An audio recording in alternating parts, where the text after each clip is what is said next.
The United States just lost to Brazil in the Revelations Cup, the U-20 tournament, 4-0. Hi, if you're new here, I am Brazilian Filippo today. Yes, I need to enjoy the win. Okay, later in the video, American Filippo will be back. But welcome to Tactical Mensch TV. Today we have our 7 Things We Learned series, where every time the US men's national team plays or the US men's national team youth team plays, we do a video saying 7 things we learned from the match. Now, as I always say, there's much more than 7. Comment what you learned down below, because me and Dustin do read the comment section. I just can't reply to everyone, but make sure to comment because I do learn a lot about it. And while you're at it, make sure to hit that like button. And wait, we have a sponsor. Thank you, DraftKings, for sponsoring this video. Now, a great way you can help with the channel is by using the code TBPN. I put it down in the description. You'll be helping the channel. Download DraftKings, use the code, and gamble with responsibility. Like in soccer, usually bet against Mexico. You'll usually make a lot of money. Okay, I'm not giving gambling advice. But thank you very much, DraftKings, for sponsoring the channel. Use the code TBPN, and let's get back to the video. All right, so now let's play the intro. Let's bring American Filippo, and let's get started.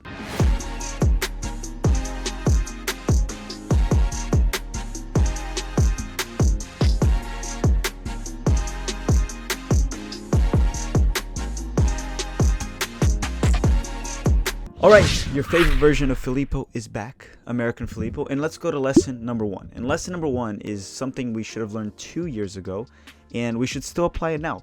There is no need to panic in a youth tournament. Let me explain. We had the U-17 World Cup in 2019, which we did very, very bad. We lost to Senegal 4-1, we tied 0-0 Japan, and then we lost to Netherlands 4-0. And we ended last of our groups, and quite a few players in that group turned out alright. I wouldn't even say alright, some of them turned out very good, and this is roughly only 2 years later. Joe Scally was in that group, Giovanni Reina, Gianluca Busio. These players are in the senior squad right now, fighting for starting jobs. And then you even have George Bello, which technically is not in the senior squad right now, but he turned out alright as well. Now, this was lesson number 1. Lesson number 2, which I'm going to get to right now, also comes down to that 2019 World Cup, which was Danny Leyva was in it, and then he was also in this, and he is my lesson number 2. And my lesson number 2 is Danny Leyva, as I said. And look, you can't quit on a player that's 16, 17, 18, or even 19 or 20. But let me talk about Danny Leyva. Alright, so back in the 2019 U-17 World Cup, Leyva was not good. And he has shown little improvement since that U-17 World Cup. I'm saying very little. I haven't followed him besides these games, but I did not see much improvement. He's still very slow, very, very slow. Does not offer much on the ball. And I don't know, maybe the Sounder fans that watch them more can have a better take or a worse take in a larger sample. But honestly, he gave me Jackson Yeo vibes on the 6. I'm just saying, and I don't want to give up on the kid. I think he's too young to give up on him, but I just got some Jackson Yeo vibes. Not offering much on the ball, slow. I don't know. Hopefully I'm wrong about that, but that's lesson number 2. Now off to lesson number 3. And before we get to lesson number 3, just a quick reminder, make sure to hit that like button. It really helps the channel, and comment down below what did you learn from this match. Brazil 4, United States 0. And we will have the Mexico live stream as well tomorrow.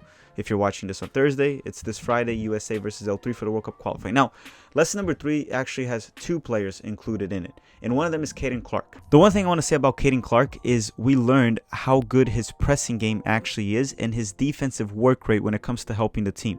It was very nice to see him commanding the press. That wasn't very well coordinated, obviously, because we didn't have time to train it, but Cayden Clark's pressing game has been impressive in the New York Red Bulls. We saw a little glimpse of that in this game, and also how commanding he was very, very impressive. So another player I want to compliment in this lesson, essentially I'm complimenting 2 of our creative players and the importance of them to this team. And the other one's Paxton Harrison. And I know he wasn't perfect in the game, but I saw flashes of talent of what I like. Creative players that try. He was technical on the dribble, good on turns. He would get the ball with the defender from right behind him. He'd be able to turn and go forward with the ball, progress the ball forward. Nice line breaking passes.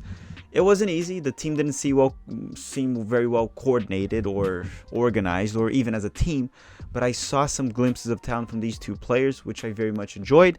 And the lesson right there is just these 2, the talent is there. Will they live up to the expectation? I don't know, but the talent for Paxton and Cayden is there. All right, lesson number 4 is that the U.S. Soccer Federation has absolutely no shame in setting up their young players to fail. I mean, they've done it earlier this year. We've seen it. So thank you, Jason Christ. And again, not having a coach 5 days prior to the game, 1 day of training, the players were set up at a young age to fail and get a result like this. I'm sorry to say this. I understand that it's tough to get the players earlier due to logistics and the fact that they play for professional teams already at such a young age, but they could have done a better planning, try to synchronize a little better, and, you know, maybe hiring a coach a month or two before instead of 1 week before, not even, that could have been helpful, right? Planning, yeah, but regardless, the USSF loves to do this, and once again, they set up our players to fail. Brazil is probably going to win anyway, but the lack of preparation and all that made it a lot worse. Now, Brazil, this is one thing I want to talk about. Brazil has been training at their headquarters at Granja Comari for 3 weeks, and Brazil has a federation that has many issues. They're not innocent as well, but they do know how to win, and no one there accepts mediocrity. So congratulations to the USSF once again, and to all the members involved. All right, we're off to lesson number 5, and lesson number 5 is more of a speculation, but I think I'm up to something. I think I'm up to something right here. So I think Greg Berhalter is flirting with the idea of playing with a false 9. Now, let me explain. So he brought in Jesus Ferreira into camp, and if he's going to use Jesus Ferreira, he's going to be a winger or a false 9. We have enough wingers, so he's likely going to be a false 9. Otherwise, why would he bring him into camp? He could have just brought Daryl DK.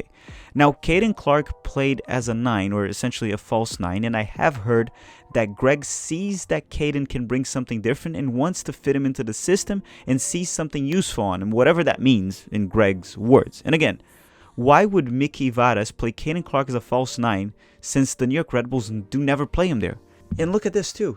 He didn't really have any training sessions to have seen something different in Cayden to put him as a false 9. It's almost as if he was pre-instructed to play Cayden at the false 9 for whatever reason. And who could have pre-instructed that? Greg Berhalter. Now, I'm totally fine with senior squads and youth teams working together for the greater good of the national team. And this is not a criticism on Greg. I'm just saying, I think he's flirting with the idea of playing with a false 9. And we've seen him try it in the past with Sebastian Lletget. Hopefully that doesn't happen again. But don't be surprised if you see Greg play with a false 9 this camp in November against Mexico or Jamaica at some point. Or maybe in December, try a false 9. Maybe even Cayden Clark in camp in December. Now, since this was more of a conspiracy theory, let me know if you agree with me. Does it seem like Greg is flirting with the idea of a false 9, or it's just me going crazy? I do that a lot. Lesson number 6 is on Gabriel Nina, and he disappointed me a little bit in this game. But look, it wasn't because I thought the first goal he could have maybe done better and saved it. It wasn't because of the sloppy defending that hit the post that almost scored, or distribution that wasn't perfect with his feet. It wasn't that good, commanding in the area. It wasn't really because of that. The main reason I'm disappointed is because when I compared him to Brazil's goalkeeper, Mikael looked more commanding in the box, better with his feet, better shot stopper, while at the same age. And yes, I'm not getting discouraged, as Slonina is just 17, which for a goalkeeper is way too young, a little bit way too young, and they take longer to peak. But to see a goalkeeper at his age do much better and seem like he has much more potential, it did upset me a little bit. So my lesson there is we need to calm down on the hype on Slonina. I still think the potential is very high for the kid, but we saw there's many young goalkeepers at that level or better, such as Mikael. With that said, I do want to see Borto play at least one of the games, the Fulham goalkeeper that we also brought in. I just want to see. I do want Slonina to play at least one more game to see him again, but I want Borto to get at least 90 minutes in this camp. All right, last but not least, lesson number 7. And lesson number 7 right here, and hopefully by now you commented the lessons you learned so I can learn something as well. Lesson number 7 is the United States needs to build its soccer identity. We need to have a soccer identity, which in my opinion we don't have yet. And let me explain. You see, Brazil has an identity that trickles down from the senior squad all the way towards the youth levels, and you see it when they play. The style of play is similar. The way the players are developed are all similar.